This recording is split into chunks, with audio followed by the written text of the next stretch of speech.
Super. Ah non, pardon. Enfin, si Stéphanie est d'accord.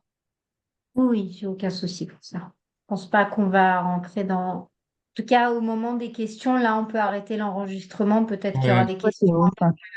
perso. Non, c'est pas comme d'hab. Moi, je suis avec les filles. Et c'est là.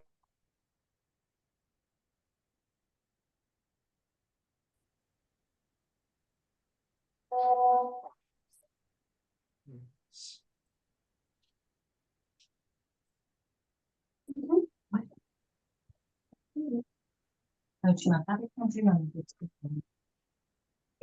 J'arrive pas à couper le micro pour pas perturber le truc. Je sais pas comment on Alors fait. attends, hop, voilà. C'est bon, je t'ai désactivé. Si tu as besoin de réactiver, tu mettras la main.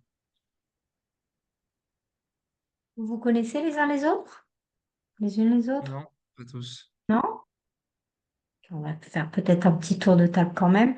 On va commencer par un petit tour de table, comme ça va laisser un peu aux gens entrer et on va démarrer. Tu veux bien? Allez, Allez, c'est Julien. parti. Tu veux que Allez. je commence? Alors, c'est parti. Moi, je suis Julien Cohen-Sola. Je travaille au département jeunesse du Fonds social juif unifié. On a l'initiative de cette formation qui sera faite avec Stéphanie Castel, qui se présentera juste après et qui est formidable, avec qui on a l'habitude de travailler. Je travaille donc au Fonds social juif unifié, au département jeunesse spécifiquement, et donc mon travail, c'est d'être à la charge de la coordination avec les mouvements de jeunesse, les différents mouvements de jeunesse dont vous faites partie, que ce soit les EI, Yaniv, Judaïsme en mouvement, Netzer, Moadon, JGL, etc., etc., les racines de demain. On va parler aujourd'hui d'un sujet qui est important, qui reste dans le cadre des formations qu'on a faites sur la sécurité. On a fait une formation sur la sécurité physique avec le SPCJ et le SPM, et, le service de protection médicale. Et donc là, on va faire une formation sur la protection affective. On a déjà fait, notamment avec Stéphanie, des formations sur ce sujet avec l'enfant en souffrance. Et ça va être ça va être notre avant-dernière formation sur ce sujet. Évidemment qu'on va parler de ce qui nous touche en ce moment, des actualités en France, des actualités en Israël, des actualités qui touchent à la sécurité et qui peut toucher également au stress en colonie de vacances. Et comment on va essayer de répondre à toutes vos questions.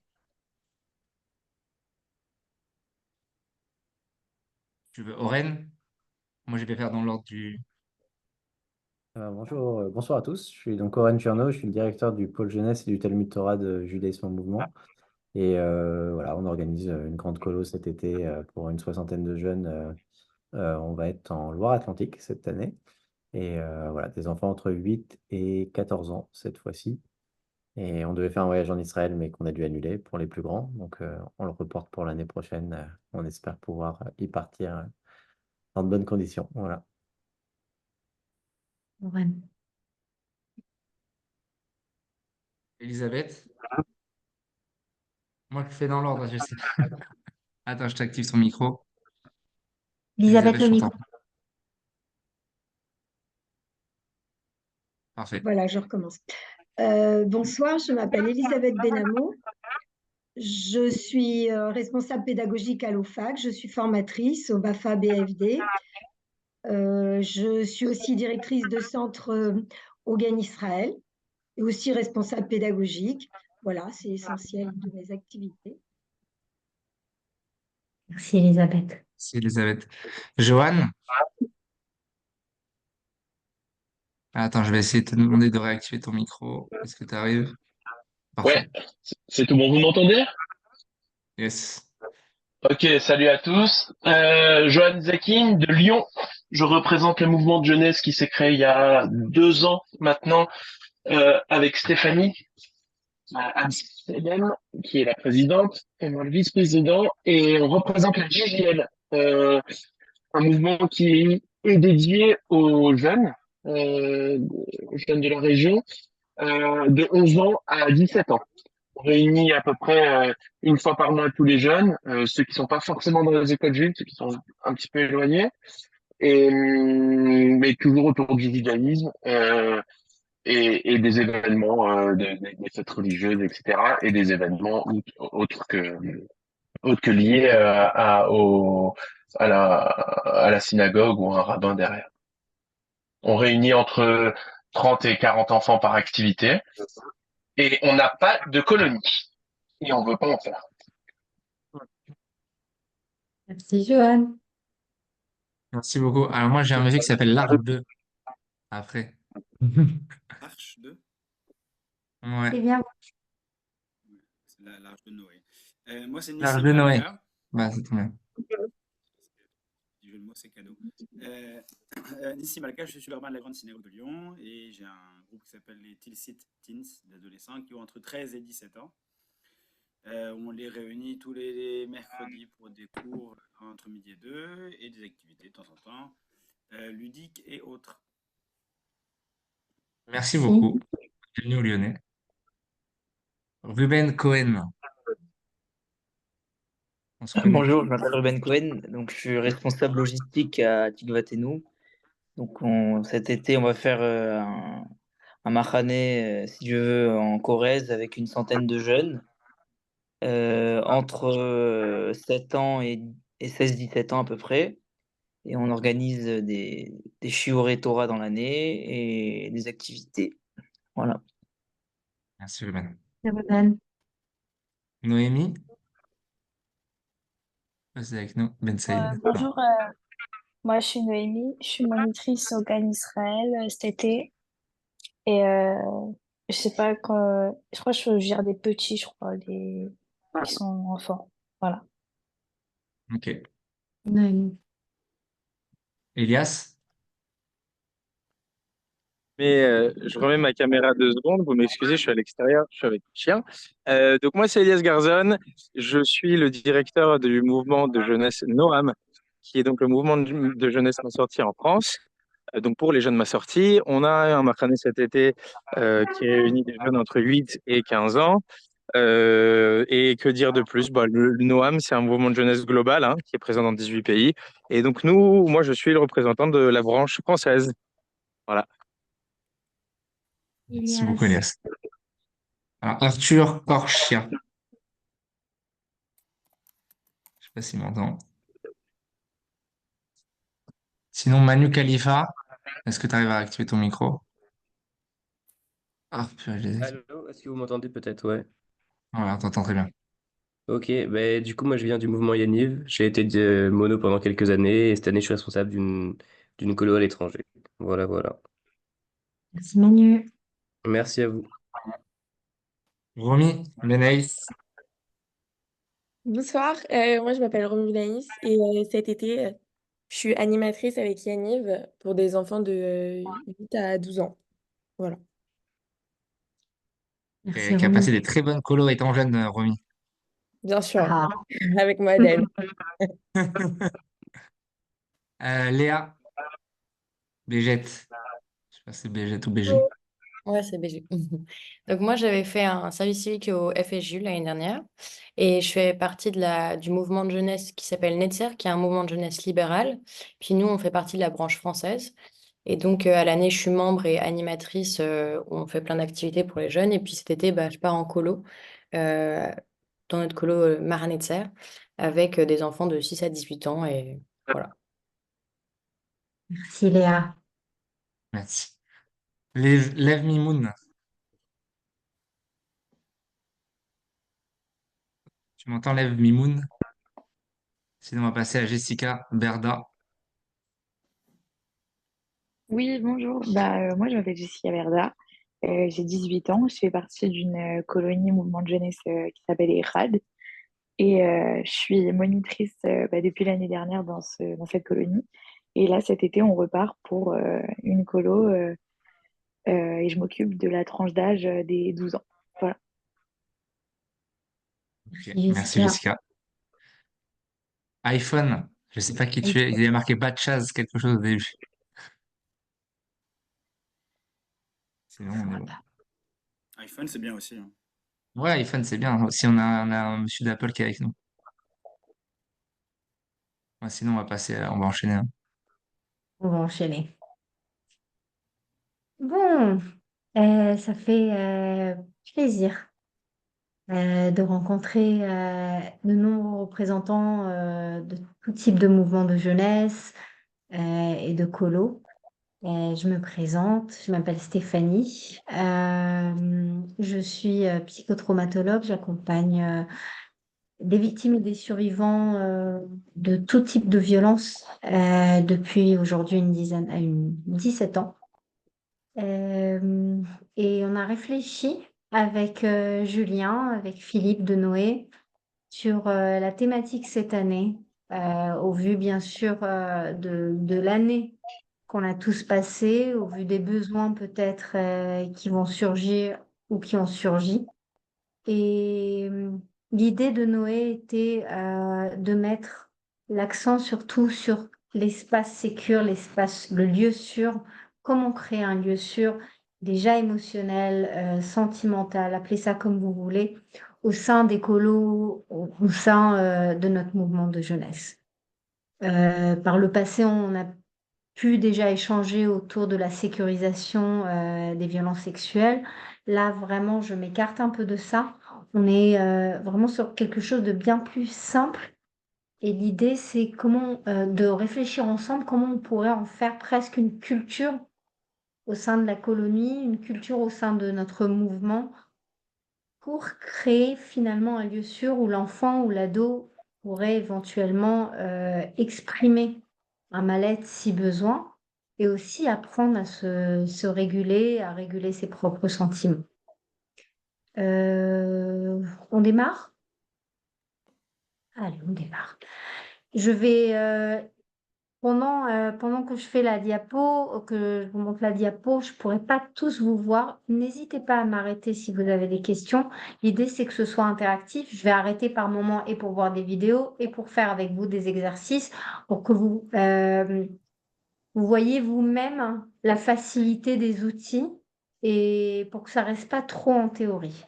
Maintenant, si je bug avec le français, je suis désolée. Ma langue maternelle reste l'hébreu. Donc, s'il vous plaît, pas de moquerie. Vous pouvez un tout petit peu, mais pas méchamment. Et on démarre. Alors, tout le monde voit? C'est bon? Faites-moi oui avec votre tête. C'est bon, Oui, c'est bon. c'est bon. Ah, si, génial. Ok. Alors, qu'est-ce qu'un lieu sûr et pourquoi avons-nous besoin d'un lieu sûr? Est-ce que déjà vous en avez entendu parler? N'hésitez pas à retirer les micros si vous voulez vous exprimer. Est-ce que ça vous dit quelque chose? Lieu sûr, safe space, bon, peu importe comment on l'appelle. Oui. Oui. Je vois Aurène qui dit oui, je vois Joanne qui dit oui, je vois. Ok. En fait, le lieu sûr, c'est un espace mental, extérieur et surtout intérieur. Ça veut dire qu'on peut le créer au sein d'une colo, au sein d'un établissement, mais l'idée, la finalité est de créer un espace mental intérieur, soit apaisant et rassurant, dans lequel la personne peut concentrer toute son attention lorsqu'elle est stressée et peut mieux se détendre avant de réagir. C'est-à-dire, lorsque je suis dans une situation et d'un coup, il y a un événement très stressant, le fait de pouvoir rebondir sur un espace mental à l'intérieur de moi, celui que j'ai déjà intériorisé, peut me permettre de réagir mieux, de réagir de manière un peu plus adaptée et de réguler mes sentiments. À terme, ça me donne aussi le sentiment de contrôle, où je peux contrôler mes réactions, où je peux contrôler le sentiment de peur s'il n'est pas lié au danger, où je peux aussi essayer de réguler mon stress. Pour ça, pour y accéder à ça, c'est difficile de retrouver son lieu sûr lorsque la personne est envahie émotionnellement. C'est pour ça qu'on va essayer de mettre en place des exercices en amont. C'est ça tout le concept du lieu sûr et le fait de le faire de manière presque, je dirais même pas hebdomadaire, je dirais même quotidienne. Fois, ça prend juste quelques minutes, des petits exercices qui me permettent à la finalité d'intérioriser mon lieu sûr. Parce que dire à une personne lorsqu'elle est stressée, arrête de stresser, réfléchis à un lieu sûr, à un lieu où tu te sens en sécurité, ça va pas aider. La personne là, elle est très stressée, elle est mal, elle réagit avec son petit cerveau, on va tout de suite voir ce que ça veut dire, ce qui veut dire qu'elle n'a pas forcément accès à la partie rationnelle de son cerveau. Pour avoir accès, même à un moment stressant, à cette partie du cerveau qui réussit à la réguliser, on va devoir en amont mettre en place des petits exercices.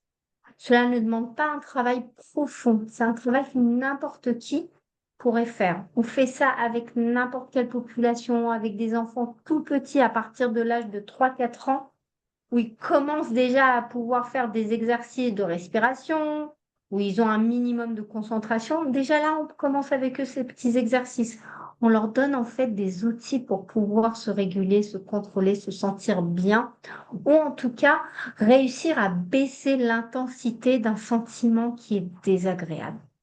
Chaque moment d'apaisement, par exemple avant d'aller se coucher, le matin quand on se lève. Pour certains, ça peut être avant la tfila ou après la tfila. Porte. Chaque moment d'apaisement peut servir pour travailler son lieu sûr. Ça dure 2 à 3 minutes. Si on veut vraiment tirer le truc, ça peut durer 6 minutes. À travers l'imagination, on crée le lieu sûr. Le cerveau ne fait pas la différence entre la réalité et l'imaginaire. C'est pour ça que lorsqu'on fait des cauchemars, il y a tout le corps qui réagit. C'est pour ça que lorsqu'on arrive à imaginer quelque chose de terrible, on peut prendre peur, on peut vraiment réagir avec le corps. C'est pour ça que lorsqu'on voit un film, on a une réaction corporelle, alors que c'est uniquement de l'imagination. Du coup, ça peut fonctionner aussi à l'inverse. Si on active l'imagination au service du bien-être, au service de la régulation émotionnelle, au service du sentiment de sécurité, on va réussir à terme à intérioriser le lieu sûr chez la personne. Avez-vous des questions jusqu'à présent? Ok, je continue. Mais avant tout, apprenons les réactions corporelles lors d'une situation de stress. Pourquoi je vous dis ça?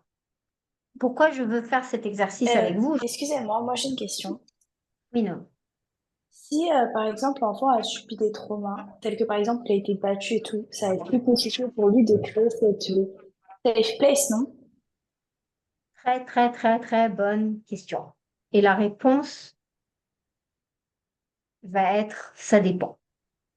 Il y a des personnes qui ont vécu des traumas importants. Il y a des personnes qui vivent toujours des traumas importants. Par exemple, si vous allez être avec des Israéliens, la situation de stress, elle n'est pas encore toujours terminée pour certains.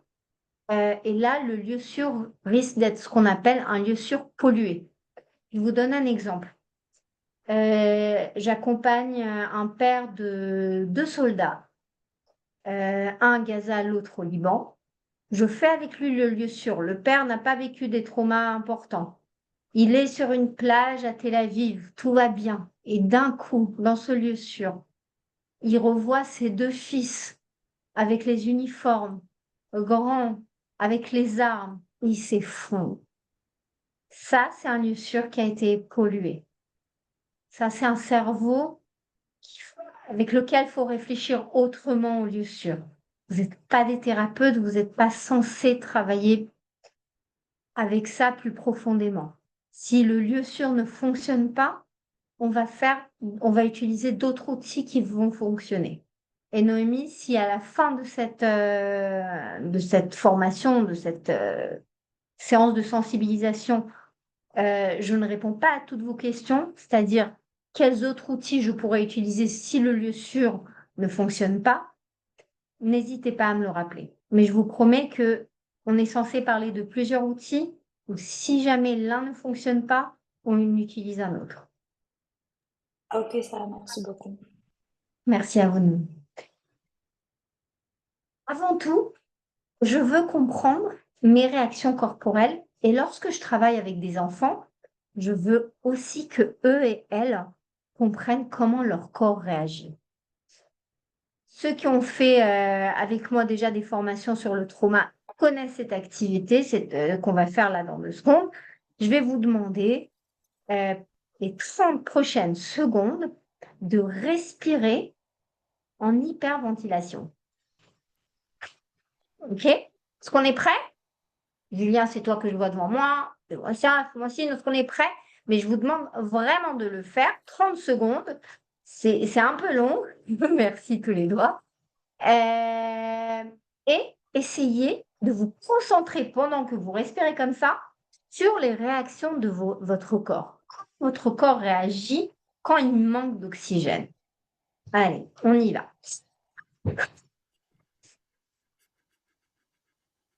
Respirez.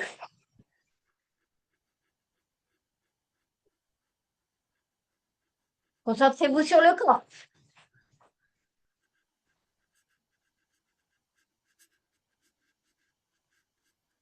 Encore 10 secondes.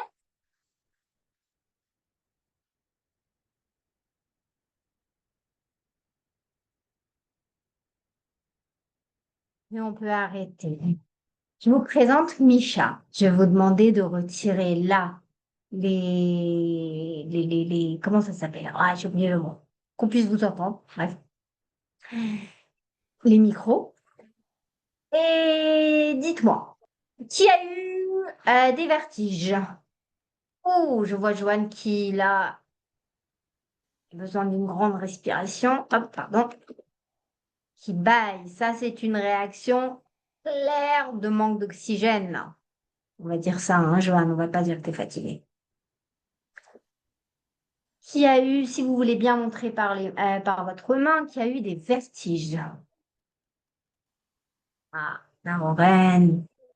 Ok, je vois pas trop. Ok. La bouche sèche. Parce que lorsqu'on... Ah, voilà, Ruben. Si, Elias. Ok, la bouche, elle est sèche parce qu'on fait rentrer beaucoup d'air, ce qui va assécher notre bouche. Non seulement ça, lorsqu'on stresse, le système digestif se referme. Ce qui veut dire qu'on n'avale pas. On n'a plus de salive, on ne fabrique plus de salive. Tout ça, ça rend notre bouche sèche. La nuque raide, ça va être surtout pour les personnes, lorsqu'elles stressent, c'est ici que le stress vers la nuque, vers les épaules, que la personne ressent le stress. Pourquoi je m'entends là? Je m'entends 2 fois. Attention au niveau des épaules.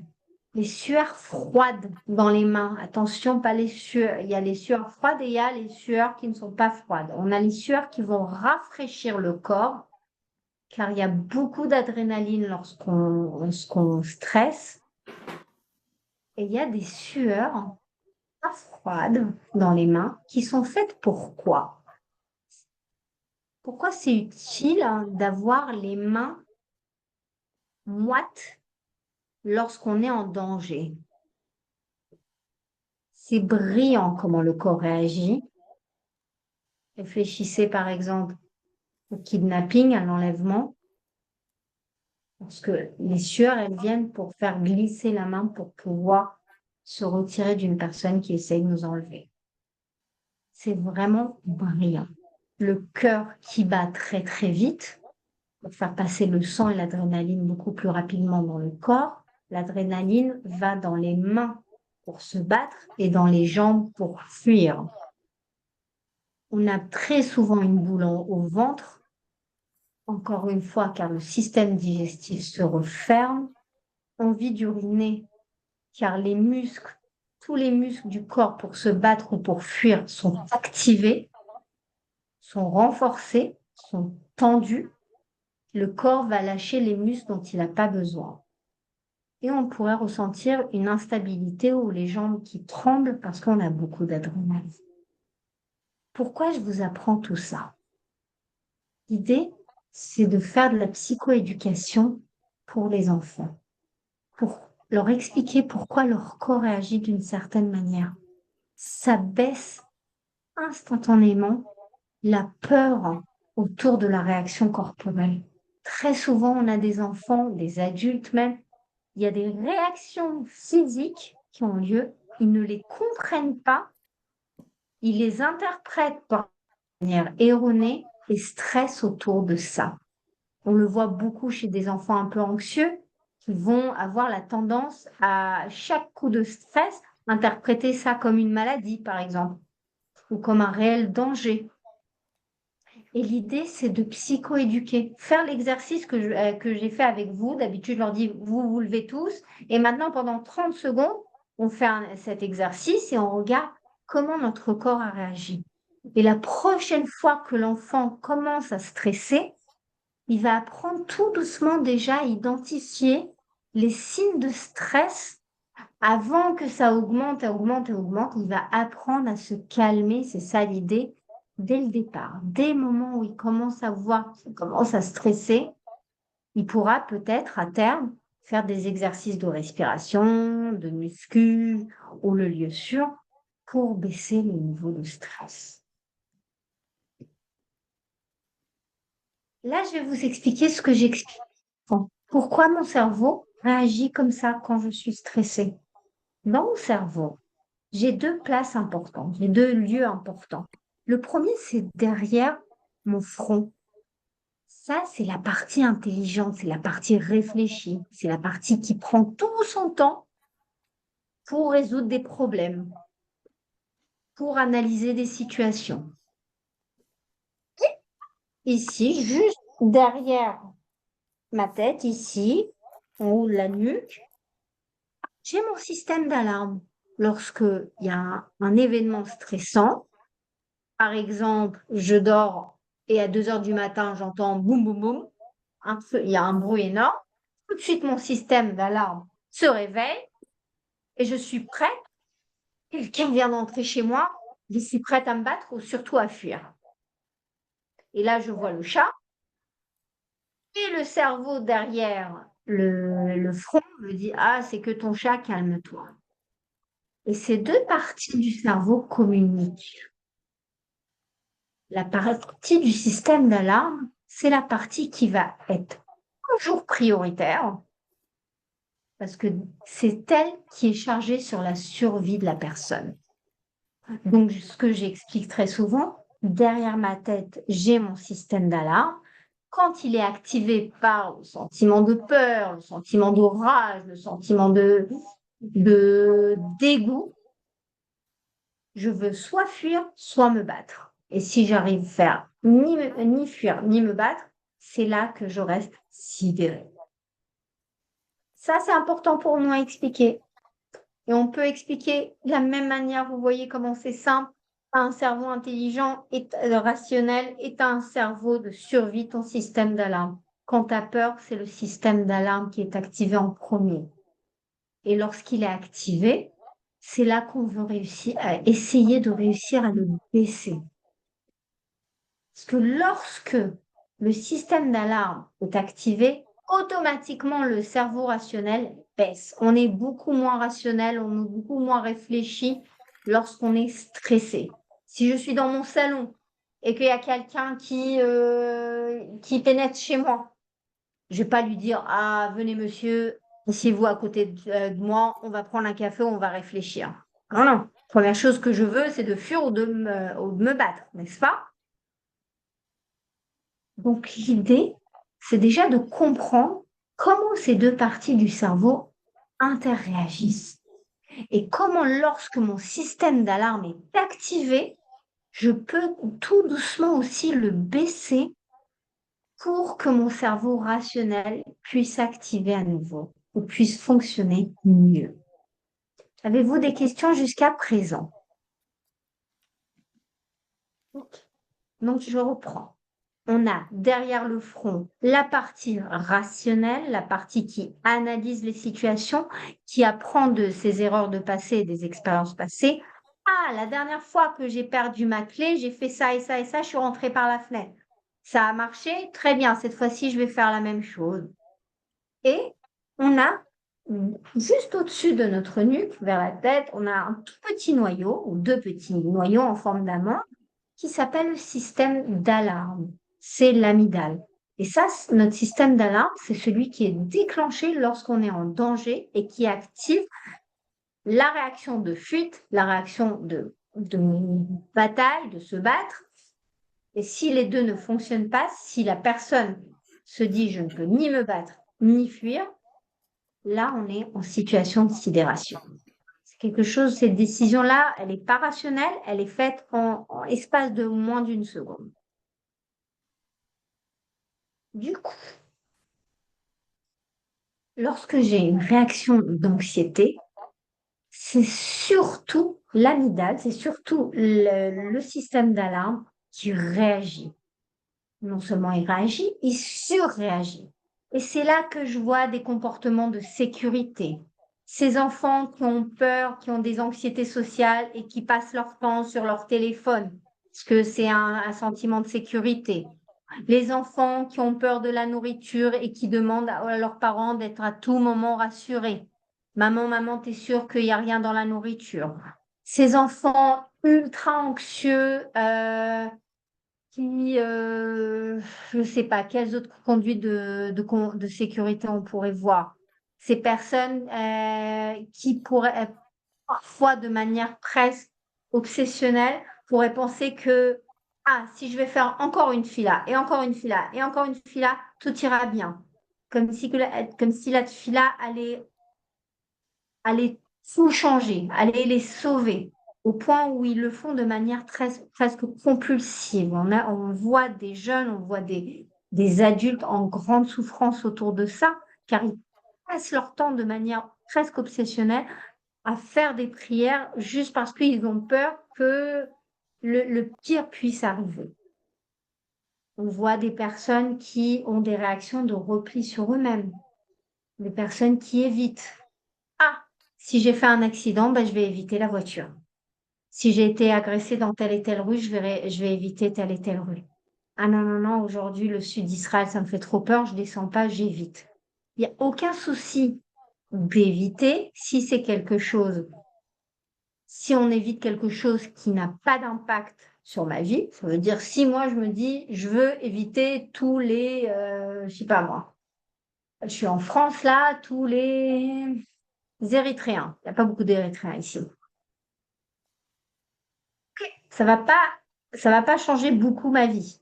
Mais si j'évite la voiture et qu'à cause de ça, ma famille ne sort pas en vacances, ne part pas en vacances, et si j'évite Israël et à cause de ça, je vois plus ma famille, peu importe. Si je commence à éviter et que l'évitement commence à prendre des grosses proportions au point où ça me dérange dans la vie, là, ça a un impact sur ma qualité. Là, je veux le travailler. Est-ce qu'on a des questions jusqu'à présent? Juste, Oui. moi j'ai une question. Encore une fois, désolée de revenir sur le sujet, mais par exemple, il y a des cas d'enfants où quand ils sont énervés ou quand ils font une crise, ben, ils répètent les choses que leurs parents leur ont dit ou quoi. Enfin, les gens qui ont été traumatisés, ils répètent les choses en boucle, leur traumatisme. Ok. Par exemple, un enfant battu va répéter les insultes en boucle. Les personnes, Mais c'est pour le rassurer ou c'est quoi? alors, les personnes avec un post-trauma, ça je le dis comme ça en passant. Toutes les personnes ayant vécu un trauma n'ont pas de post-trauma. Le post-trauma, c'est un trouble très spécifique dont entre 3 et 20% uniquement sont atteints. Ça veut dire que parmi toutes les personnes ayant vécu un trauma d'accident de voiture, on aura environ 3% qui vont développer un post-trauma. Dans les violences sexuelles et les traumas de guerre, on saute à 20%, ce qui est énorme. Le post-trauma veut dire qu'il y a quelque chose qui a bloqué. La personne, elle a eu un bobo au moment du trauma, elle a saigné de ce bobo-là, et un an plus tard, ce bobo continue à saigner, comme si hier, j'ai eu cette plaie. Ça veut dire à aucun moment, il y a eu le mécanisme d'habituation, le mécanisme où le bobo se referme. Il y a une cicatrice, mais le bobo se referme. Chez les enfants, ça se manifeste comme un blocage, soit sur les mots, soit sur les insultes, soit sur le jeu. Je vous donne l'exemple, il y a environ très très longtemps, il y a eu un attentat en Israël, à Jérusalem, avec un camion Coca-Cola qui a sauté. Un gamin qui était dans la voiture, qui était collé au camion, a été grièvement blessé. Pendant des mois, il prenait, admettons, ça c'est un petit jouet, un petit camion, il prenait le camion, ça c'est le mur, il faisait ça. Boum, boum. Vous voyez le jeu? Le jeu répétitif? Ça, c'est un jeu qui bloque. C'est un jeu, même pour le thérapeute ou la personne qui est à côté, c'est un jeu, il est désagréable. Attendez, je vais vous voir là. C'est un jeu désagréable, c'est un jeu qui n'a pas de début, de milieu, de fin. Il n'y a pas d'imagination. On voit le blocage. Les enfants vont manifester de cette manière-là aussi. Et la troisième manière où on va voir des manifestations de trauma, d'un blocage traumatique, c'est avec les terreurs nocturnes. Il y a un truc qui est répétitif. C'est un peu comme les ruminations chez l'adulte. L'enfant, comment il exprime ses ruminations? À travers le jeu, ou à travers les terreurs nocturnes, ou à travers effectivement les termes, les gros mots, peu importe ce qu'il va employer, mais on va voir comme un blocage. Donc, oui, c'est pas du tout surprenant de voir un enfant déjà intérioriser ce qu'il a entendu. Les enfants, si j'apprends à mes enfants l'anglais, ils vont finir par apprendre l'anglais. Si je leur apprends des gros mots, le langage de la violence, c'est ce qu'ils vont aussi parler comme langage. Si vous voyez des blocages comme ça, à répétition, n'hésitez pas à faire appel à des professionnels ou un professionnel, ne serait-ce pour échanger, pour mieux comprendre la situation et pour voir comment on pourrait aider l'enfant. L'enfant pourrait exprimer un mal-être à ce moment-là, ou pourrait tout simplement répéter ce qu'il ou elle a entendu à la maison. Noémie, est-ce que je réponds à votre question? Oui, oui, oui, vous répondez à ma question. Merci beaucoup. Est-ce qu'on a d'autres questions? Ok, je continue alors. Ok. On va voir là une vidéo. Je vais tout vous envoyer. Si vous voulez aussi, après, n'hésitez pas à me dire, à dire à Julien ou à me dire moi si vous voulez que je vous envoie aussi la diapo. Euh, et il y aura aussi les vidéos. Là, je vous montre une vidéo où comment on explique cette histoire de cerveau quand on veut apprendre aux enfants à se réguler ou à nous signaler que là, ils ont un peu du mal.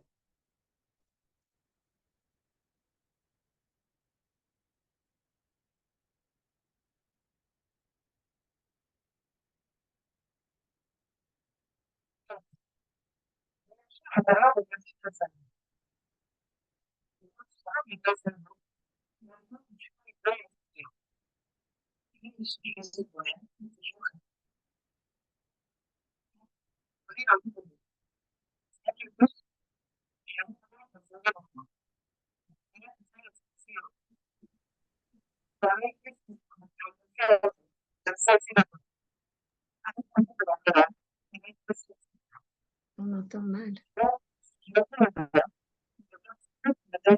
On n'entend rien, hein. On entend très très mal, on n'entend rien. Ouais, on entend mal.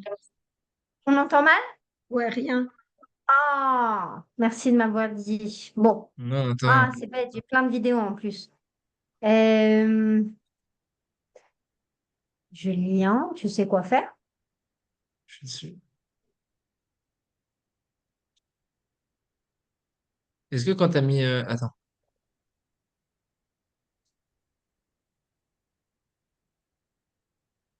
Pardon.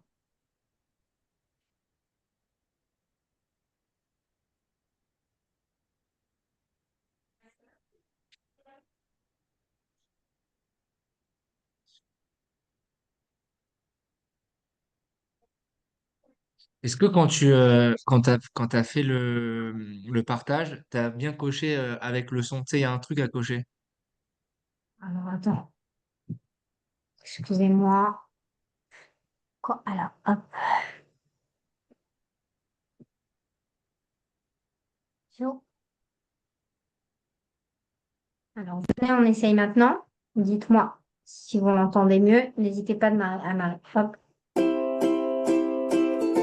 mieux. Pas du tout.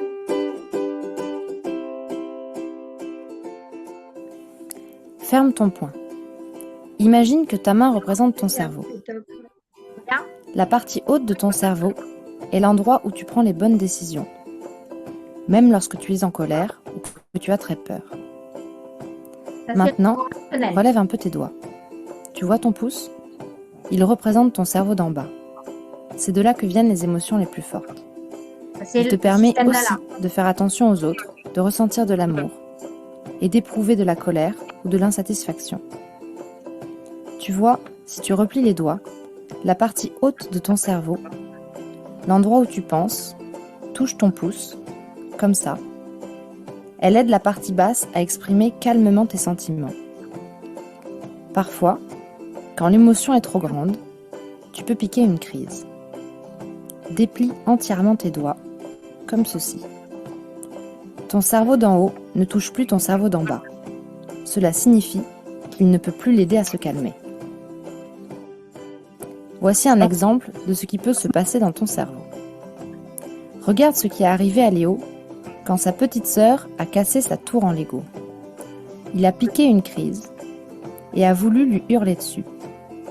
Mais les parents de Léo lui avaient parlé des crises. Ils lui avaient expliqué que son cerveau du haut pouvait apaiser celui d'en bas.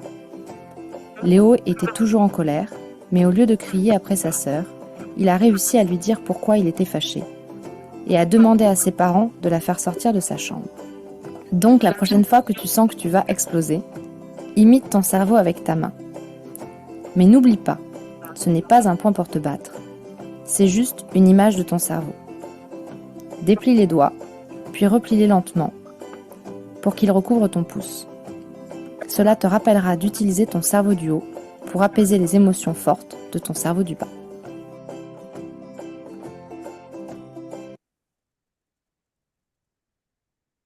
Alors, l'idée, et ça va fonctionner avec les enfants de 4 à, on va dire, 11 ans. 12 ans, ils commencent à devenir un peu pré-ado, un peu qu'est-ce que tu veux faire avec les mains là, un peu trop cynique. Donc là, je le ferai pas. Mais j'explique. Ça, c'est notre cerveau. Ça, c'est le cerveau des émotions. Et ça, c'est mon cerveau intelligent. Et lorsque le cerveau intelligent il est plus important, ça veut dire qu'il est au-dessus de mon cerveau sentimental, ben, je peux un peu plus contrôler mes sentiments, je peux m'exprimer même lorsque je ressens des sentiments très, très importants, très, très intenses. Mais lorsque le cerveau rationnel, le cerveau intelligent, il n'est plus au-dessus de mon petit cerveau, c'est là que je vais vers la rage, c'est là que je perds tous mes moyens. Et c'est là que toi, tu as besoin qu'on t'aide, qu'on remette le cerveau, le grand cerveau sur le petit cerveau. Et avec les enfants, ça fonctionne parce que parfois, ils viennent, ils disent, c'est leur manière de faire SOS, j'ai besoin d'aide. Okay. Et rien que ça, rien que d'aider à l'enfant de pouvoir s'exprimer, de pouvoir exprimer un mal-être, leur donne déjà, leur rend un certain degré de contrôle, de sécurité. On continue.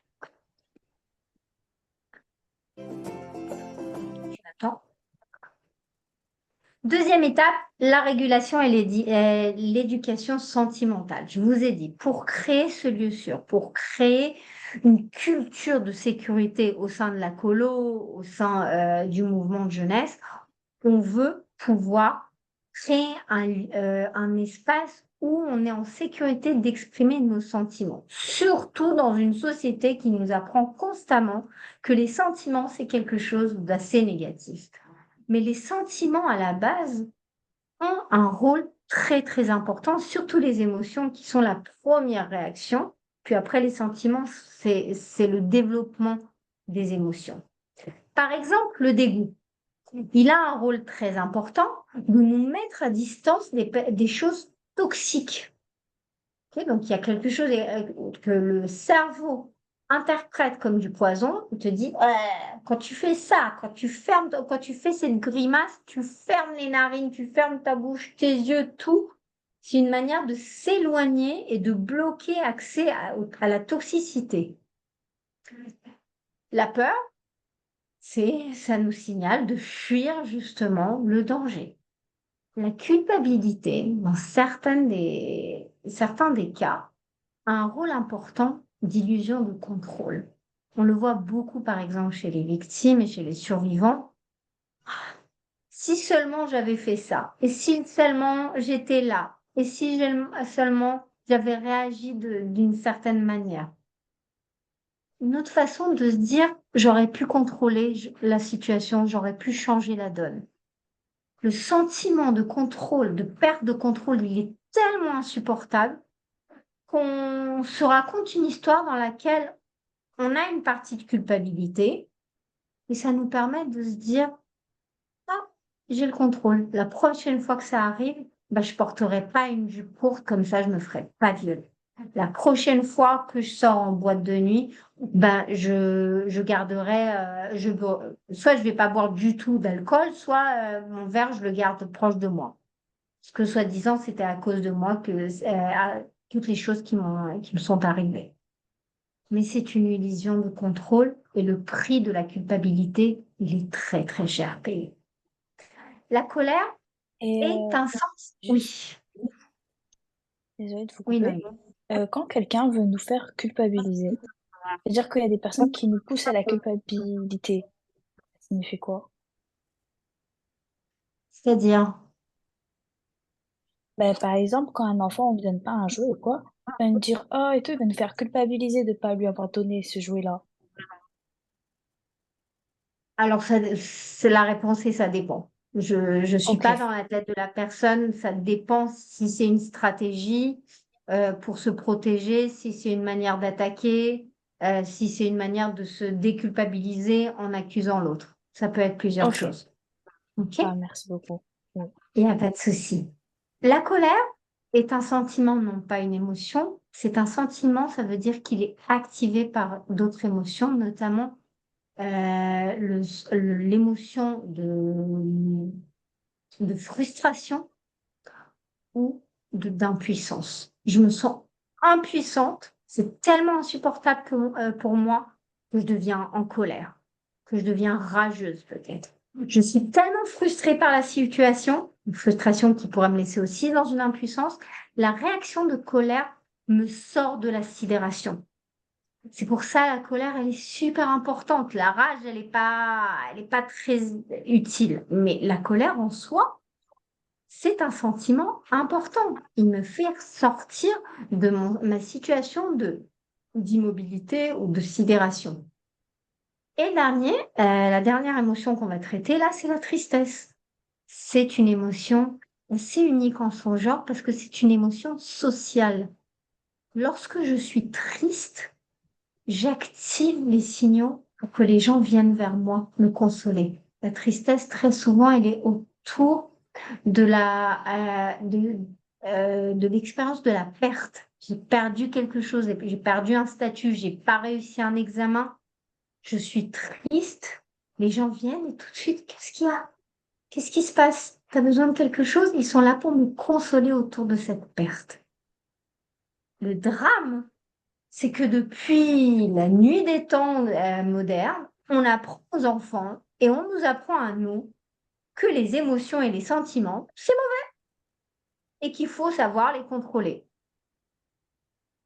Hein.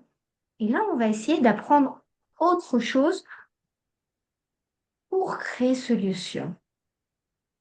Je vais utiliser une autre tactique pour créer un lieu sûr parce que lorsque je transmets le message, arrête, arrête de pleurer, arrête d'être en colère, arrête d'être triste, mais pourquoi tu es triste, mais ça sert à rien. En fait, j'apprends pas à l'enfant ou à l'ado à être tolérant à ses propres sentiments. Ça veut dire supporter,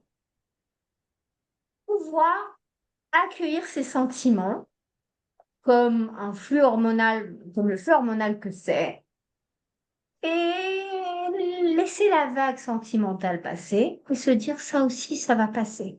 Si je commence à juger l'enfant, l'ado, l'adulte autour de ses sentiments, il va apprendre à ne pas les manifester, à peut-être les enterrer ou les étouffer, et à terme, il n'aura pas de tolérance aux sentiments. Parce qu'il n'apprend pas que la vague sentimentale, c'est j'ai peur, j'ai peur, j'ai peur, j'ai peur, j'ai peur, j'ai peur, j'ai peur. Il y a un pic, et à un moment donné, le pic baisse. Et il baisse toujours. Ça n'existe pas une personne qui est H24 et sur des shoots d'adrénaline, elle va mourir d'une crise cardiaque. Le corps va pas lui laisser mourir d'une crise cardiaque, il va la déconnecter, c'est ce qu'on appelle la dissociation sentimentale, il va la déconnecter des sentiments. Si j'apprends, enfant, pleure, vas-y, fais tout ressortir, c'est mal, c'est là. Au bout d'un moment donné, ça va baisser. Si le danger il est imminent, non, ça va pas baisser. Ça va monter, ça va faire un pic, et là, le pic, il va continuer. Vous voyez, par exemple, le 7 octobre, c'est monté, monté, monté, c'est resté très, très, très, très élevé pendant longtemps, mais le danger était imminent. Le danger était toujours là, donc c'était logique de continuer à avoir peur, d'être dans la rage, d'être dans la peine. Et à un moment donné, ça a commencé à baisser. Et plus on travaille ces sentiments-là, plus on les laisse exister, plus le pic baisse. Parce que pourquoi il grandit très souvent, très très vite? Parce que constamment on nous dit arrête, tais-toi, calme-toi, calme-toi. Mais pourtant, vous souvenez ce qu'on a dit, regardez les sentiments, sur les sentiments-là. Qu'est-ce qui est écrit ici? Priorité à la sécurité. Le cerveau nous envoie des émotions pour dire cherche ta sécurité, du toxique pour le dégoût, du danger pour la peur, de la perte de contrôle pour la culpabilité, de l'impuissance pour la colère, de la perte pour la tristesse. D'abord et avant tout, c'est un signal de sécurité. Il n'a pas toujours raison. Si je vois un film d'Hitchcock et j'ai peur, j'ai pas un réel danger. Est-ce que ça va me servir de me dire n'aie pas peur? Non, ouais, j'ai sursauté. C'était une surprise. Bon, bah, j'ai sursauté. Là, je redescends tout doucement. Laisse-moi redescendre tout doucement. Si je vois un film qui me met dans un état émotionnel de larmes et de ça, me dire calme-toi, c'est fait. À part rajouter la culpabilité sur la tristesse ou la honte sur la tristesse que je ressens déjà. Je ressens, laisse-moi ressentir les trucs, ça va passer. On n'a pas appris et on ne nous a pas appris à laisser la place aux sentiments. Et c'est ça le lieu sûr. C'est ce que j'enseigne à chaque fois quand je dis comment on crée un lieu sûr pour les enfants autour des violences sexuelles. D'abord et avant tout, on crée un espace où je peux exprimer tous mes sentiments. Genre, à quel moment je vais raconter que quelqu'un me touche dans les parties intimes si j'ai appris que la honte n'avait pas lieu d'être dans cette maison ou qu'on n'avait pas le droit de parler de certaines choses qui pourraient culpabiliser ou que on me criait dessus lorsque j'exprimais des sentiments qui étaient désagréables pour les autres.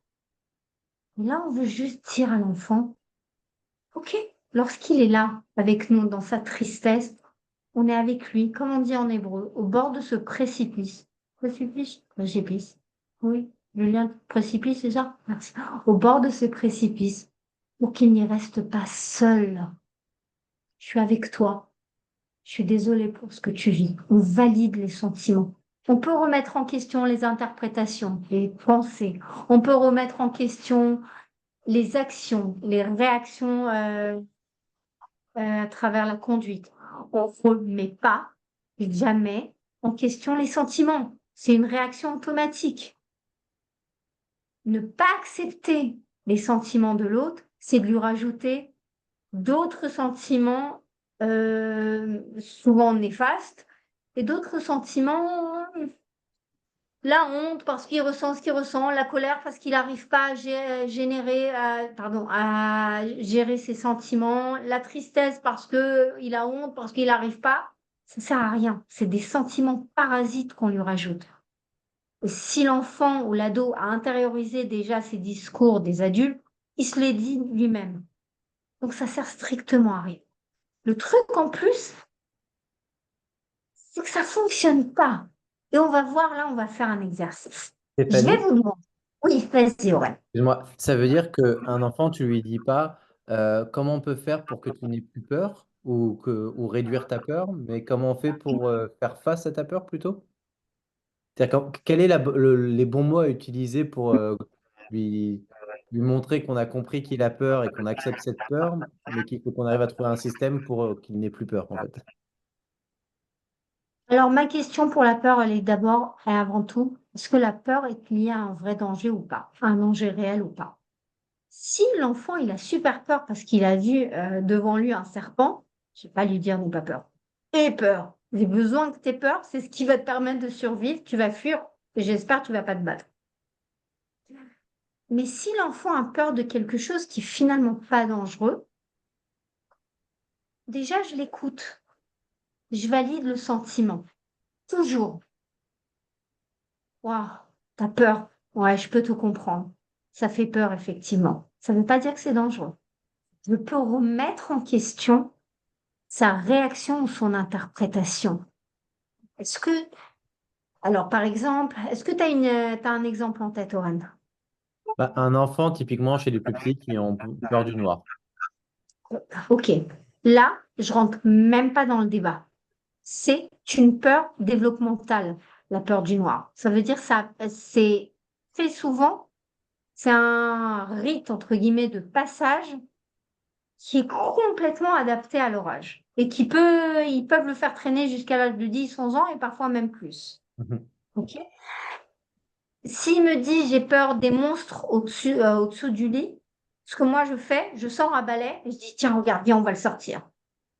Je sais que c'est une peur qui est liée à l'âge. Je me bats pas autour de ça. Vers 9, 10 ans, on va avoir des peurs des voleurs qui vont rentrer à la maison, tout ça. Je me bats pas. Ok, viens, on ferme ensemble les portes, viens, regarde ce qu'on peut faire. Ça, c'est une peur adaptée.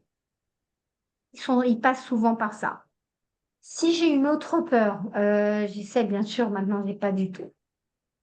Hum, Vas-y. Par exemple, là, on a des enfants qui, suite au 7 octobre, ont peur de sortir. Et on va devoir sortir pendant les colos. Et on va essayer de leur faire prendre l'air. Comment on fait avec un enfant qui, typiquement, alors là, on n'y est pas encore, mais qui n'a pas du tout envie de sortir parce qu'il ne se sent pas en sécurité à l'extérieur, parce qu'il a vu qu'il y a du monde et qu'il ne connaît pas ce monde-là et que ses parents lui disent qu'il faut surtout faire très attention à qui nous entoure aujourd'hui, etc., etc.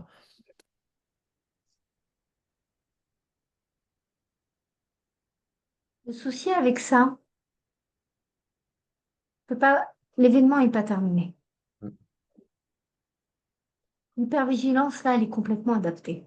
C'est affreux de dire 8 mois plus tard, on est toujours dans le cœur de l'événement. Même à Paris, vous vous sentez en sécurité? Quand ça vous a pris, mais moi, ça m'a pris 6 mois pour me permettre d'être dans une soirée de potes. Et même là, je ne me suis pas sentie en sécurité. La foule, pour les personnes ayant vécu des événements difficiles, fait flipper. Je parle pas d'un post-trauma, je parle d'un trauma aigu. On est encore dedans.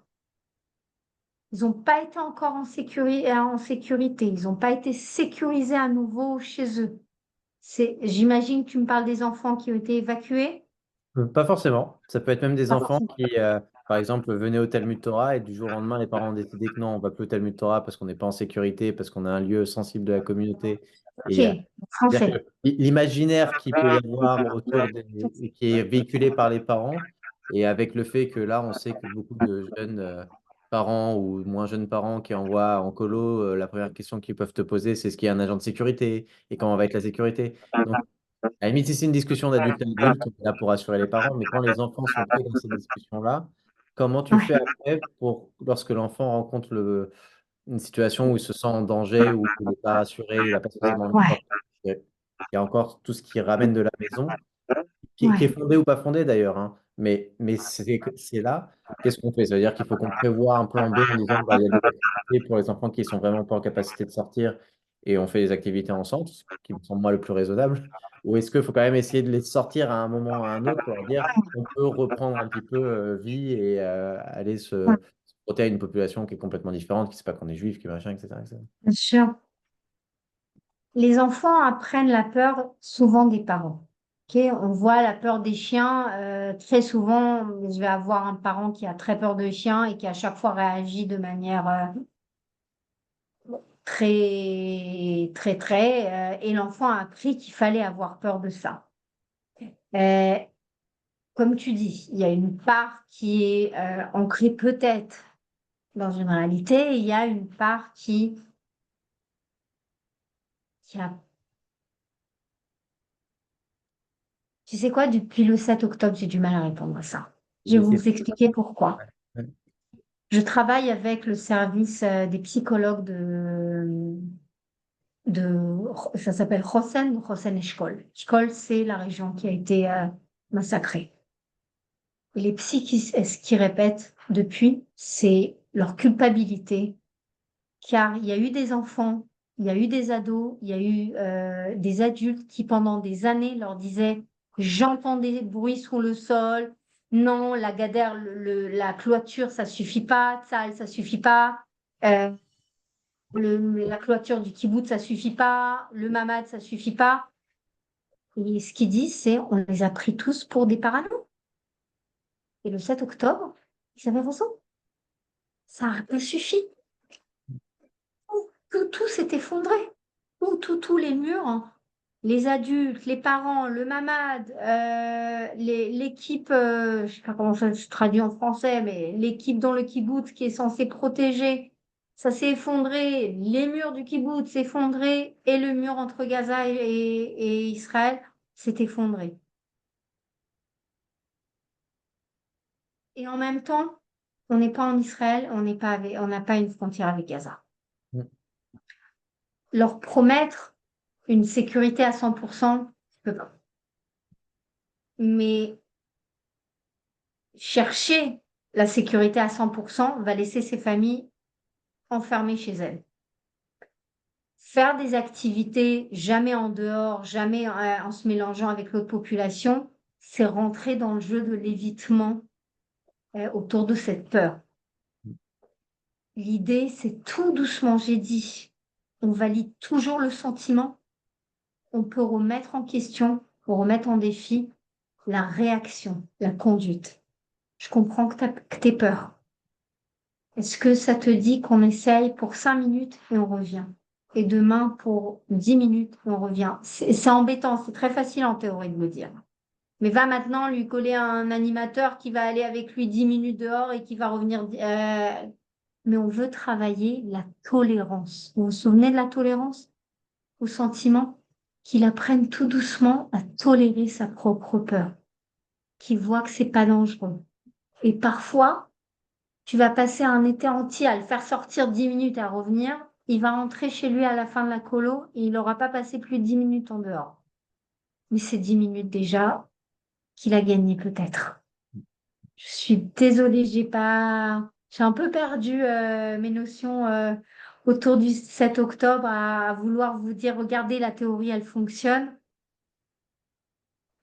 La règle d'or, c'est on valide toujours le sentiment et on peut remettre en question la pensée ou la conduite. Ça veut dire l'interprétation, tout est dangereux. Ça, c'est une interprétation. La peur n'est pas une interprétation. C'est un sentiment. Je suis désolée, la peur. C'est moi aussi, parfois, j'ai peur. Est-ce que ça veut dire forcément qu'on laisse la peur contrôler? Est-ce que c'est notre commandante ou est-ce que c'est notre conseillère? Je veux que la peur soit conseillère, je veux pas qu'elle prenne les commandes. Je dépasse grave le temps, hein, Julien. Jusqu'à quelle heure j'aimerais? 20 heures. Dans 20 encore heures. 20 minutes. Pardon, mais Lorraine, je suis c'est la désolée question. pour Non, non, mais c'est bon, cette réponse. Du c'est coup, un mon élément de coup. réponse. Non, non, mais c'est un bon élément de réponse. Merci beaucoup. Je reprends. Par exemple, viens, venez, on fait un exercice pour que vous compreniez à quel point c'est insensé de dire arrête de ressentir quelque chose. Si je vous dis, par exemple, dans la minute à venir, je vous demande de ne pas imaginer un éléphant rose. Vous n'avez pas le droit de l'imaginer. Il danse devant vous, vous ne l'imaginez pas. Combien d'entre vous ont réussi à ne pas imaginer cet éléphant rose?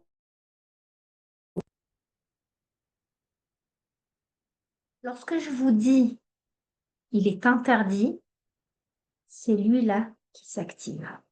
C'est le système d'alarme. Le système d'alarme dit interdit. Qu'est-ce qui est interdit? C'est un danger, ça? Pourquoi c'est interdit? Il priorise. Il dit ah, je peux pas. Ça veut dire qu'il y a un truc là qui va pas. Je vais penser à ça. Donc dire à quelqu'un n'aie pas peur, c'est le cerveau qui dit ah, il m'écoute pas. Je lui dis de pas avoir peur. Il m'écoute pas. Qu'est-ce qu'il va faire? Encore plus peur. C'est presque bête de dire à quelqu'un n'aie pas peur, ne ressent pas quelque chose, ne pense pas à ça. Arrête de penser aux choses débiles. Arrête de penser. Tu me dis d'arrêter, voilà, je pense qu'à ça là.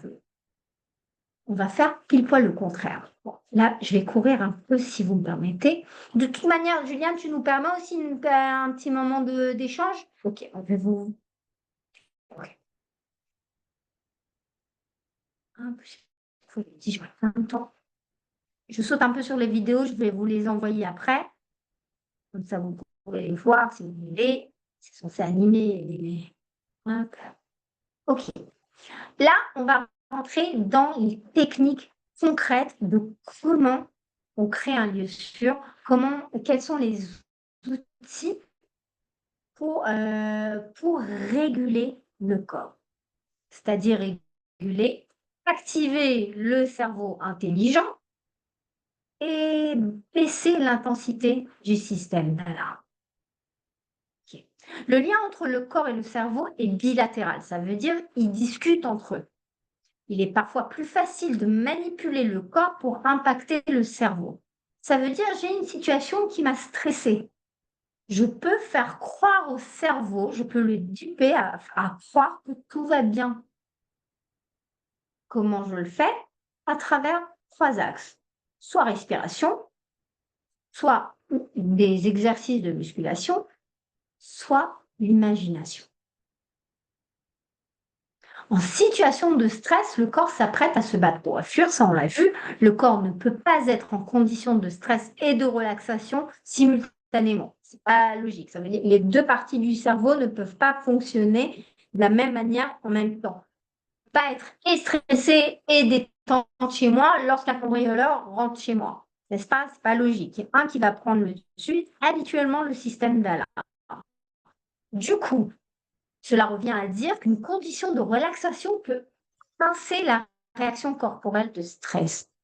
Si on la chope au début, si on la chope au moment où le stress commence à augmenter. S'il est au pic, j'ai rien à faire, je veux juste sécuriser la personne, lui dire je suis désolée, je suis avec toi, tu n'es pas seul, et j'attends tout doucement que ça baisse. Mais si je vois qu'il y a une situation qui risque d'être stressante pour un enfant, par exemple pour Rennes, c'est des excursions à l'extérieur. Peut-être que ce sera intelligent de faire certains exercices juste avant de sortir. Juste avant que l'enfant prenne la décision si il ou elle veut sortir pour activer son cerveau rationnel et pas son cerveau sentimental de peur. Et là, on rentre dans les exercices concrets. Ne vous inquiétez pas, je vous ai dit, je vais tout vous envoyer. OK? J'ai pris là l'exercice qu'on utilise beaucoup dans l'EMDR en Israël. Ça s'appelle Aleph Ima. Aleph Ima, ça vient des initiales. Aleph, ancrage, Adama, la terre. On a la terre, יש לנו א' אימא, on a אוויר, מים ואש. אש, c'est l'imagination. La terre, c'est l'ancrage. Là, je vais vous demander de vous asseoir les pieds bien sur le sol. On va faire quelques exercices. Ok. Et on monte d'en bas en haut. Ça veut dire je commence avec l'ancrage. Ferme les yeux si tu veux bien. Si tu veux pas fermer les yeux, pas de souci. Juste fixe un point dans l'horizon. Et maintenant, imagine comment tes pieds font pousser des racines. Ton pied droit fait pousser des racines juste en dessous du pied. Ressens comment ton pied pousse le sol sans le pousser, sans le bouger. Imagine les racines qui te stabilisent ici, maintenant. Et maintenant, imagine comme ton pied gauche pousse lui aussi tendrement le sol. Ressens le sol contre ton pied. Imagine les racines qui ressortent vers le sol. Comment tu es ancré. Comment tu es stable. Tu ne peux plus bouger. Tu ne peux pas tomber. Tu es ici, tu es maintenant. Lorsque tu veux bien, ouvre les yeux. Maintenant, on va se reconnecter au sens. Je vais te poser des questions. J'ai très peu de personnes devant moi. Julien, donne-moi 2 choses jaunes que tu vois dans la pièce dans laquelle tu es. Ok. Alors, j'ai le manche d'un marteau jaune et j'ai une boîte de Doliprane. Merci. Elisabeth, 3 odeurs que tu sens autour de toi. Tu peux bouger les choses. 3, je ne sais pas si j'arriverai à 3. La première, j'ai des clous de girofle à côté. Génial. La deuxième, c'est une odeur, enfin un parfum que j'ai mis. Et la troisième, c'est l'odeur du papier parce que je suis entourée de papier. Parfait. Oren, 4 sons que tu... C'est dur, 4 sons. Allez, un son que tu entends autour de toi. J'entends une aération. Merci. Johan, 2 choses que tu sens avec ta bouche, avec ta langue. Ah, je tutoie tout le monde, excusez-moi, je fais ça. Que je sens avec ma bouche. Avec ma langue, la bouche, tu peux mettre ta langue sur tes dents, le goût que tu as peut-être dans la bouche. Alors, Bouger ta langue. j'ai un goût de maïs puisque je viens de prendre un bout de maïs. Voilà. Et avec ta langue, qu'est-ce que tu peux ressentir dans ta bouche? Bouge-la un Mes peu. dents, mes Voilà. gencives. Parfait. Et merci beaucoup. Et qu'est-ce qui me reste? Ah, le toucher. Alors, je ne vois plus là. Hop. Et Tovia de Bnei Akiva, est-ce que vous pouvez me donner 2 choses que vous ressentez avec vos mains? Les mains moites, alors un peu de transpiration, et les touches du clavier de l'ordinateur sont très jolies. Parfait, merci. Lorsqu'on fait cet exercice, alors qu'on pourrait être un peu stressé, là, on se focalise sur l'extérieur. Automatiquement, ça active notre cerveau intelligent. J'active tous les sens pour essayer de m'éloigner de la tempête émotionnelle que j'ai à l'intérieur. Dire, c'est pas bien ce que tu ressens. Je dis juste concentre-toi sur quelque chose d'extérieur. Deuxième exercice, avir, la respiration, l'air. Les exercices de respiration, je les aime beaucoup parce qu'on voit une efficacité presque immédiate sur les enfants et sur les ados et aussi sur les adultes. Faites attention si ça fonctionne pas avec tout le monde. On a des enfants, des ados, des adultes qui pourraient être traumatisés autour du son de l'air. de la respiration, pardon, pas de l'air. Surtout, ça je le dis comme ça en passant, surtout les victimes d'inceste.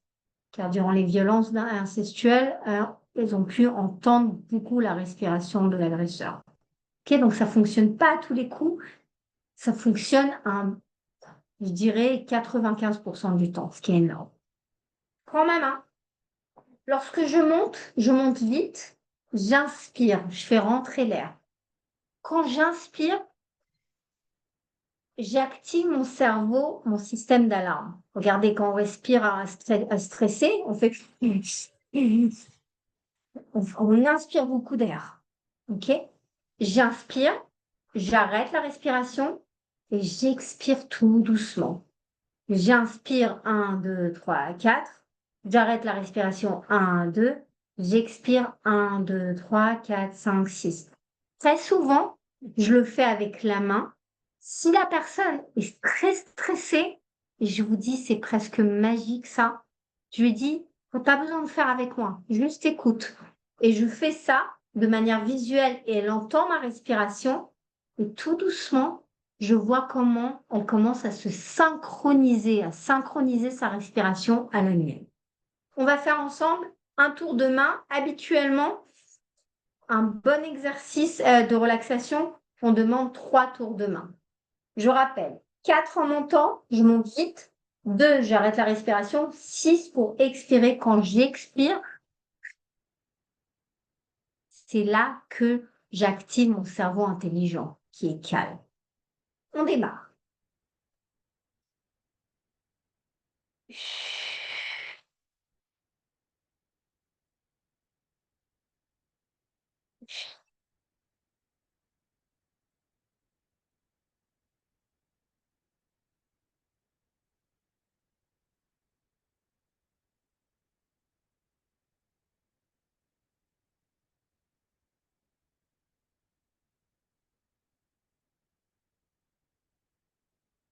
Continue jusqu'à ce que je vois que j'ai un groupe qui est assez déstressé. Oui, pas trop là. Écoutez, c'est l'outil qu'après le 7 octobre, avec les personnes évacuées, les personnes qui ont été victimes, qui ont eu des crises d'angoisse, c'est l'outil qui, pour moi, j'ai vu à fonctionner le mieux. La plupart du temps, en plein stress, ils n'ont pas pu respirer. Rien que leur mettre la main devant et dire juste tu m'écoutes. Et ils sont stressés. Et dans tout ça, tu es là et toi tu donnes un rythme à la respiration. C'est impressionnant comment la leur va se synchroniser. Deuxième, que les enfants aiment bien, les tout petits, c'est lorsqu'ils sont un peu, qu'ils commencent à stresser, je leur sors ça et dis maintenant, tu stresses, tu dois me faire une énorme bulle.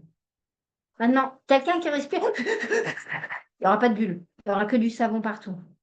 Pour respirer, pour faire une bonne bulle, il faut qu'il respire tout doucement.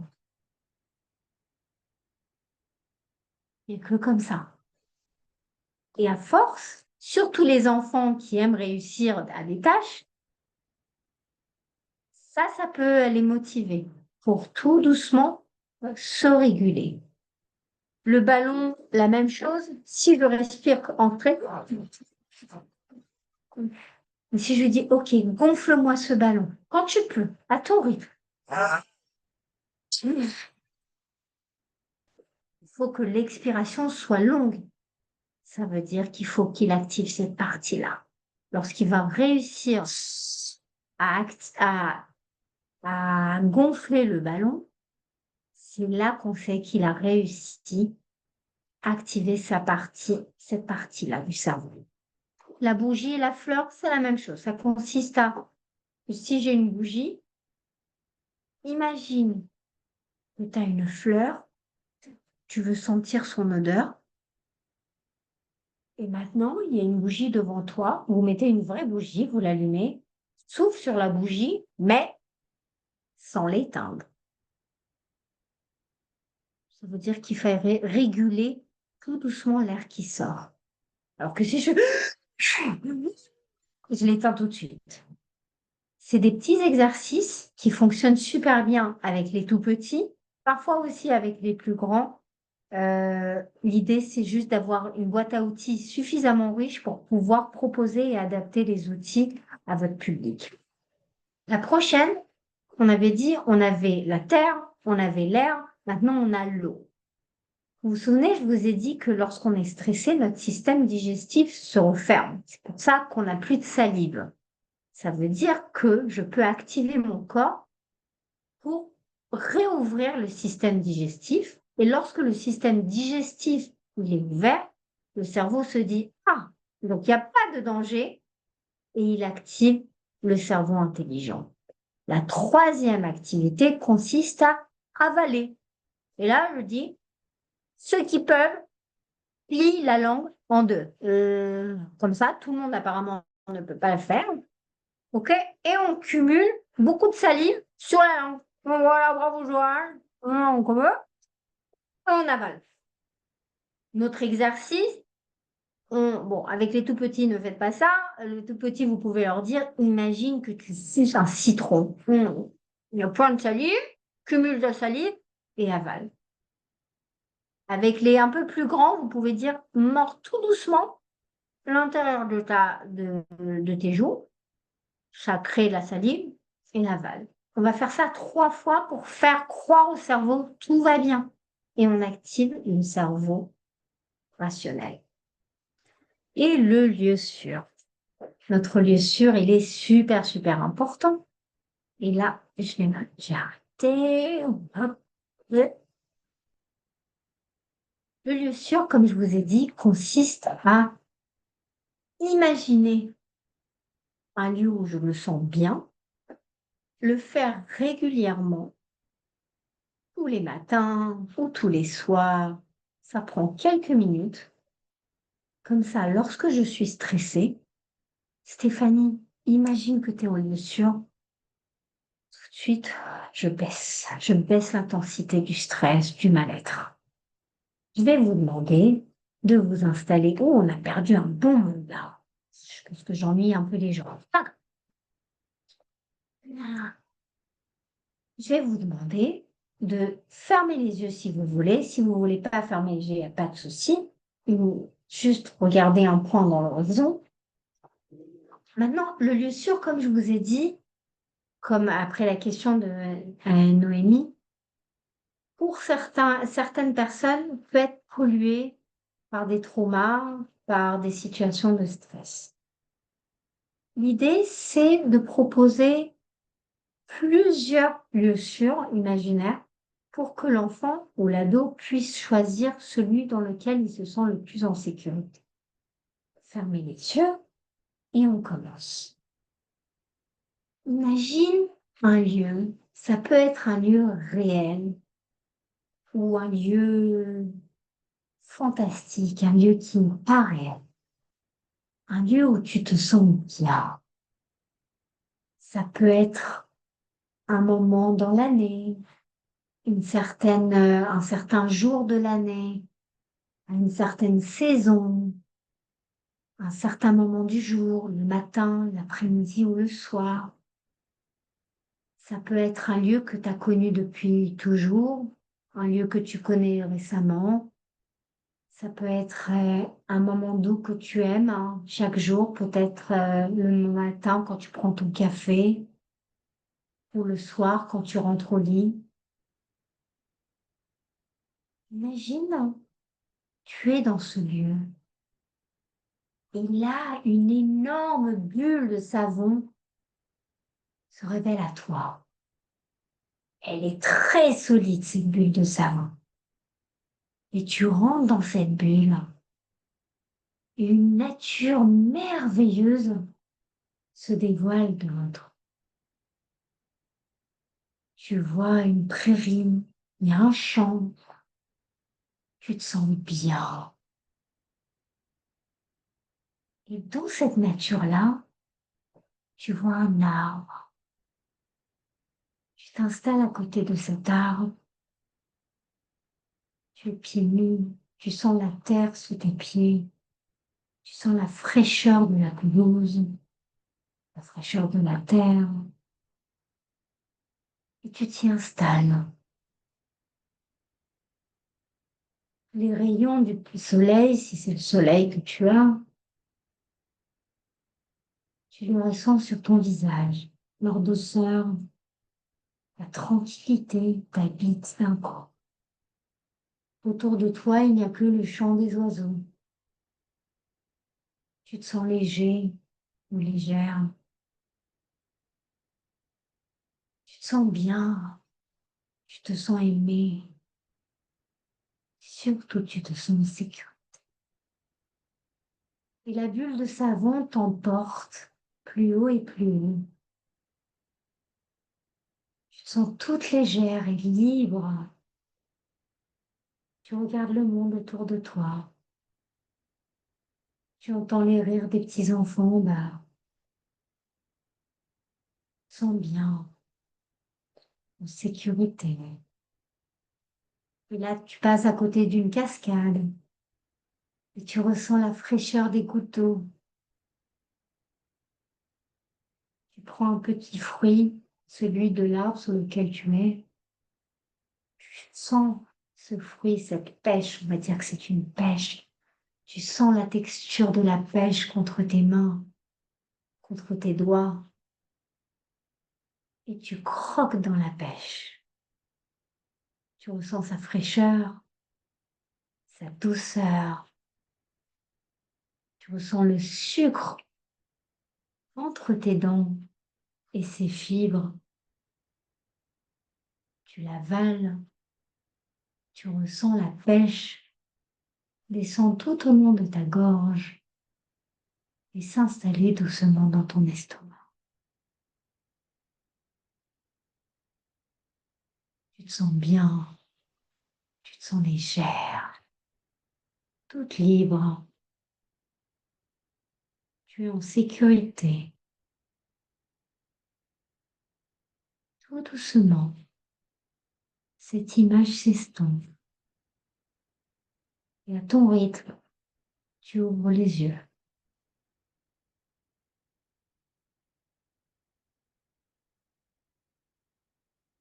Comment ça va? Je vais vous demander de retirer les micros et dire qu'est-ce qui a fonctionné, qu'est-ce qui n'a pas fonctionné. La Alors, douceur de moi, la voix. Ah, ok. Ça, c'est une première pour moi. Moi, avec la voix aiguë. Mais alors effectivement, moi, tu m'as hypnotisée. ok. Très bien. Donc, il y a cet aspect-là, effectivement. Vous voyez comment l'imagination, elle a un impact. Qu'il y a eu des personnes qui n'ont pas aimé, qui ont trouvé qu'il y avait un bug quelque part, que ça n'a pas bien fonctionné. N'hésitez pas à le dire, c'est là qu'on va régler ça. Vraiment. Moi, je suis passé un peu trop vite du passage dans la bulle au passage où on mange le fruit. J'ai pas eu le temps d'explorer suffisamment la bulle. J'aurais voulu un peu plus de temps. Ouais, je pense. Mais bon, je sais qu'on n'a pas Génial, beaucoup de temps.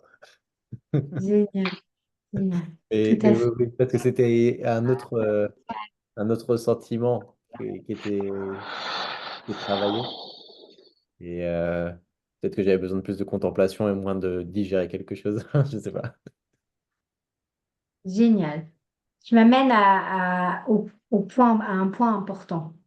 Le même lieu sûr ne fonctionne pas avec tout le monde. Je vais tout le temps, moi, vers la bulle parce que je vais tout de suite vers un truc irréel parce qu'il y a moins de risques que le réel pollue mon imaginaire. Mais, par exemple, la dernière fois, j'ai fait avec un groupe de Shoah ça, et quand j'ai dit tu ressens la terre fraîche sous tes pieds, il y a une qui m'a dit ah non, non, non, non, non, non, non, non, non, je peux pas, j'aime pas la terre. On ne sait pas ce qui va polluer le lieu sûr. C'est pour ça que c'est important aussi de l'adapter, de connaître chaque enfant, qu'est-ce qui fonctionne ou ce qui ne fonctionne pas avec lui ou avec elle. Si le lieu sûr ne fonctionne pas ou s'il est pollué, n'hésitez pas à commencer avec la respiration ou avec l'ancrage des pieds ou avec les sens pour activer cette partie et repartez sur un autre lieu sûr. Ça veut dire avec le père des deux soldats, je suis pas repartie sur le même lieu sûr. J'ai dit, OK, ça, on évance, je veux pas la plage là. Je veux un événement réel qui est arrivé dans votre passé avec les garçons, puisque c'est les garçons qui polluent. On va rentrer dans un événement réel, joyeux avec les garçons, un vrai souvenir. Et ça, c'est devenu le lieu sûr. Ok, J'ai n'hésitez pas à jouer avec ça. Oui, Elisabeth. oui, j'ai une question. Est-ce que l'idée, ça serait pas que chaque personne s'invente une petite histoire pour se la raconter à l'occasion? Tout à fait.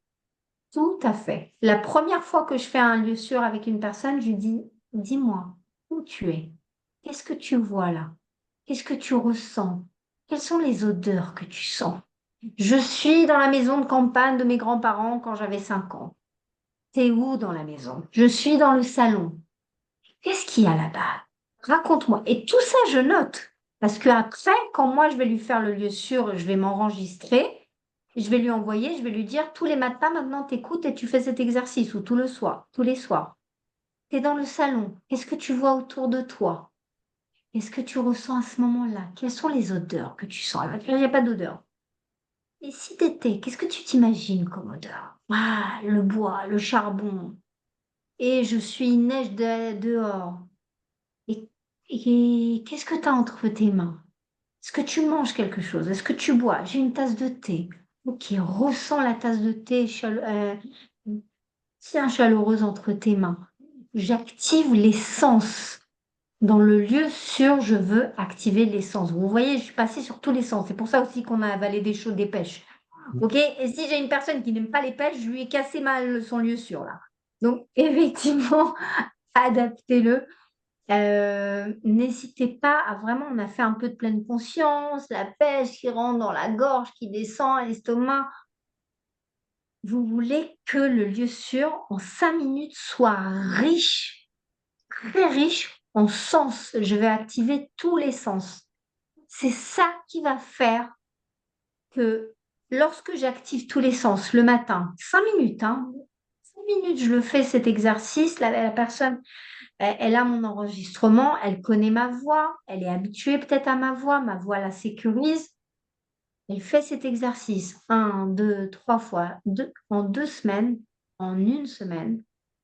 Lorsqu'elle commence à stresser, je lui dis, Aurène, bulle de savon. Comme Elisabeth a dit, il y a un côté, ça vient de l'hypnose tout ça. Le cerveau va associer bulle de savon. Ça ne va pas calmer à 100%. Mais déjà, j'aurai mon lieu sûr.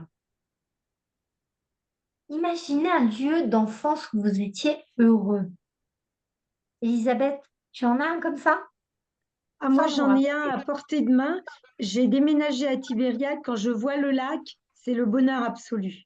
Voilà. Quand tu J'ai t'imagines le pensé à lac, ça. Moi, j'étais pas dans la bulle avec vous. Moi, j'étais au bord du lac. il y a encore des gens qui pensent que Tibériade et le lac, c'est chouette. Je rigole, je rigole. Il y en a au moins une. Il y en a au moins une. Toi et la moitié d'Israël pendant Hanouka. À Pessah, il y a Matzmaout, tout le temps, ils viennent.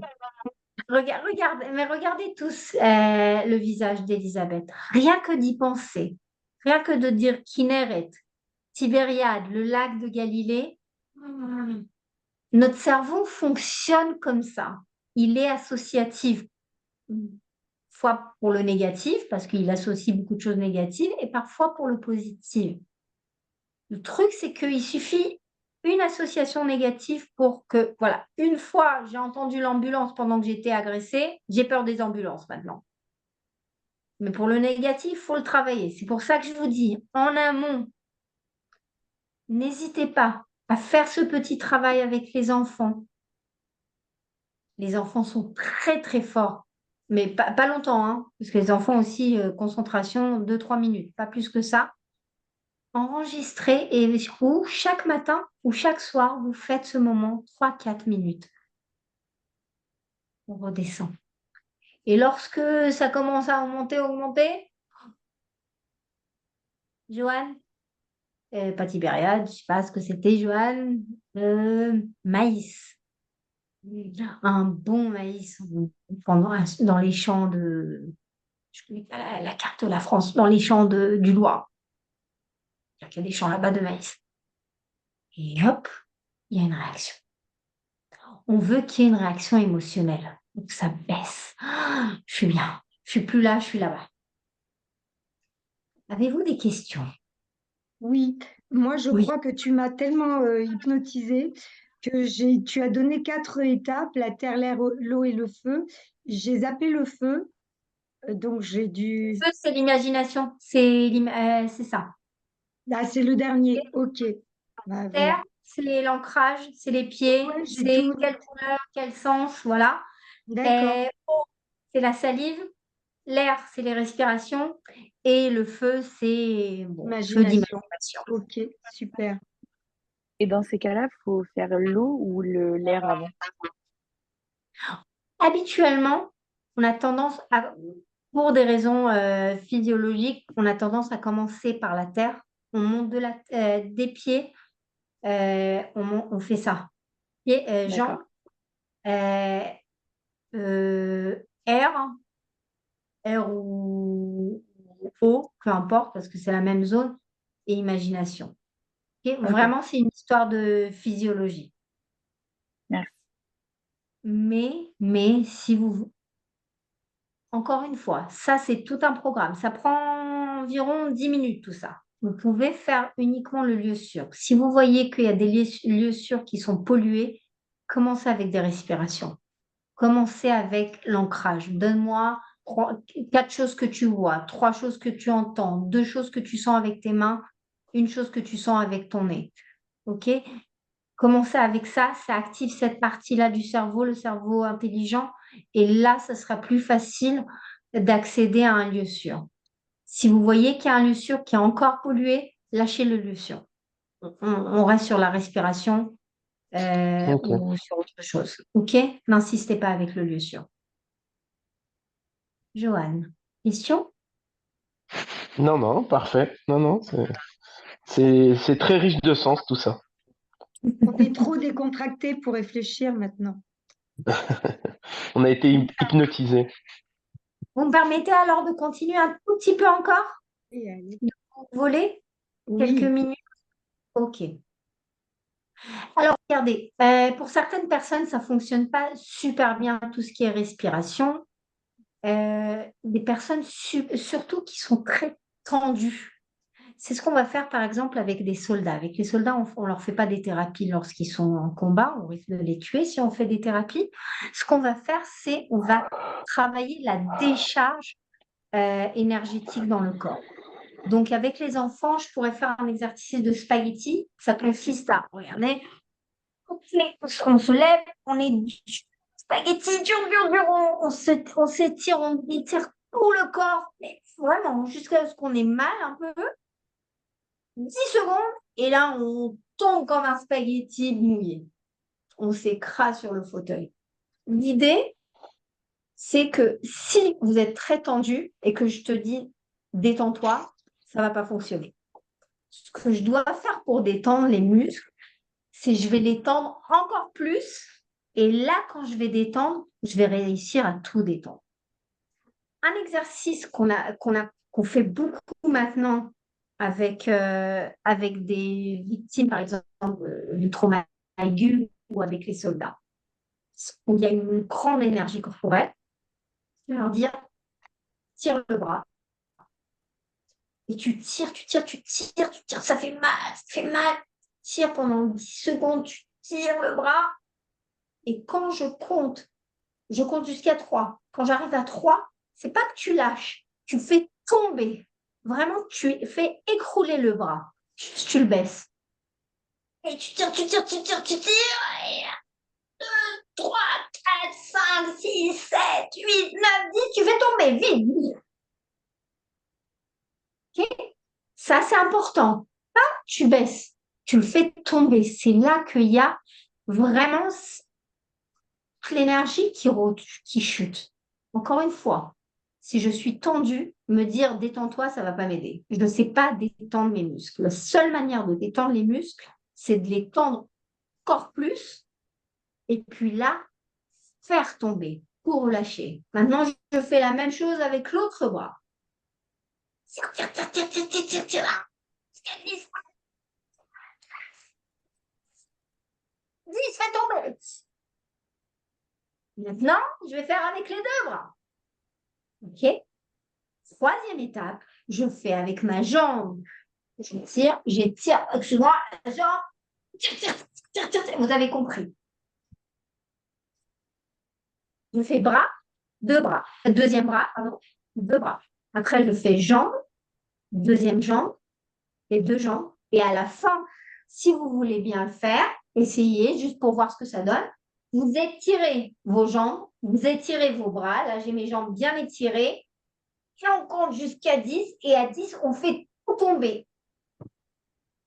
4, 5, 6, 7, 8, 9, 10. Je fais tomber. Et c'est ainsi que j'ai réussi à activer ce cerveau-là et à me détendre. Je suis vraiment vers la fin.